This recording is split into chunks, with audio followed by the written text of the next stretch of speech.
જે આપનું નામ અને પરિચય. મારું નામ વિજય બારૈયા. આજે અમે ક્ષત્રિય કોળી ઠાકોર સમાજના બધા આગેવાનોએ ભેગા થઈ કલેક્ટરશ્રીને આવેદનપત્ર પાઠવવા આવ્યા હતા કે ગયા વર્ષે પણ એક દીકરી આરતી, આ વર્ષે ધરતી. એની પહેલાં પણ આ સંસ્થાની અંદર ઘણી બધી આવી ઘટના ઘટેલી છે. તો આજ દિન સુધી ક્યાંય પણ આની કોઈ તપાસ થઈ નથી. અને આ સંસ્થાની અંદર અમે દીકરીઓ ભણાવવા મોકલીએ છીએ. ડૉક્ટર બને, અમારી દીકરી એન્જિનિયર બને. તો આ સંસ્થાની અંદર ભૂવા ધૂણવાનું, ગૃહ માતાઓ ધૂણાવે અને આવા બધા ધંધા જે થઈ રહ્યા છે, જેના કારણે અમને ક્યાંક ને ક્યાંક શંકા થઈ રહી છે.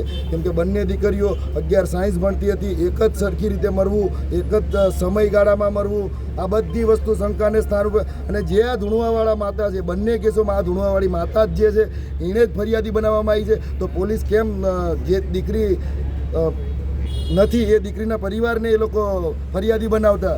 જેના કારણે અમને ખૂબ જ શંકા છે કે આ સંસ્થાની અંદર જો તપાસ થાય તો ક્યાંક ને ક્યાંક આમાં કંઈક ખીચડી રંધાઈ રહી છે, જે બહાર આવે અને લોકો જાગૃત થાય આ બાબતે.